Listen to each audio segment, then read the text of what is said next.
congratulations for the launch of the book, sir. Oh, thank you. And it's my honor to be talking to a living legend. Oh, honor is all mine. Honor is all mine. You're an architect of an era.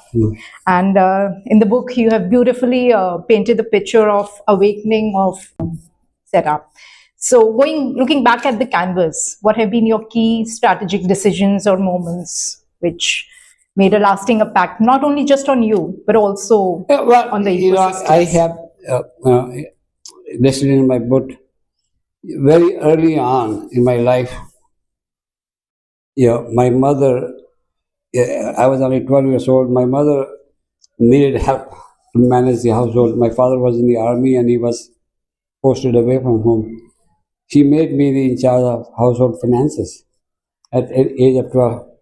That decision alone taught me how to manage money in tight situation, how to provide a control, but also be a fair system.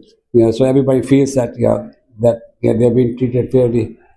So getting into IIT making a decision to jump in. There was nobody mentoring me, nobody helping me, nobody advising me. And, I made a decision on my own and went and appeared in the JEE, and lo and behold, I was at IIT. There are lots of decisions like that. But decision to become an entrepreneur in 1980. I said it's time for me to make a move, and I didn't know what will I do. I had no idea, but I set the goal. That I need to leave my job and be an entrepreneur within 2 years, and which I followed through. That decision was the most consequential, right? And I had no idea how well will I do. There was no reason to believe that I would be able to succeed. Indians were not entrepreneurs in the US. There was no help available. There was no family history of being being in the business.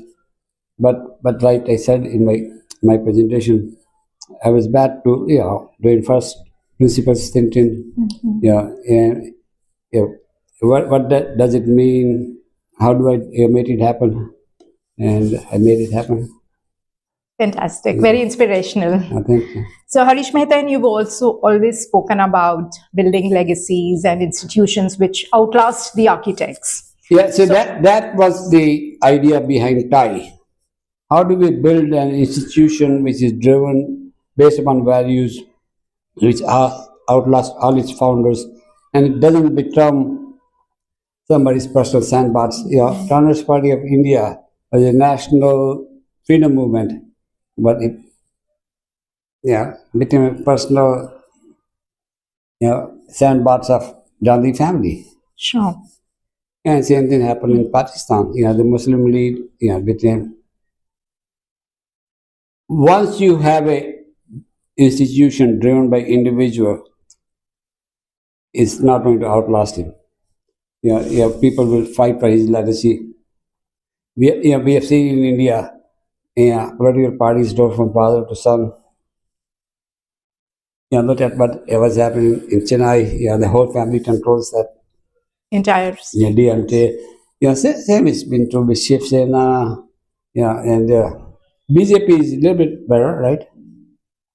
It's been values and ideas driven company. Values and ideas may not be something we like. Sure. But it has been, values and ideas driven company.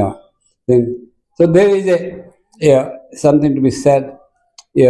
How do you build an institution that will outlast you? Yes. TIE was an attempt. Absolutely wonderful. So, what have been your key learnings? You have metamorphed from a refugee kid to a visionary leader. So, what have been your key learnings? Follow your dreams. Yes. Follow your dreams. Don't listen to anybody else. And don't let anybody tell you what you can and cannot do. Play your own game. And I have always done that, and Yeah, it's your life. Yeah, your success and your failures are going to attach to you. You can't be telling others, yeah, I did because somebody else told me not to do this thing. Right? Follow your dreams. That's it. Wonderful. What was your mental compass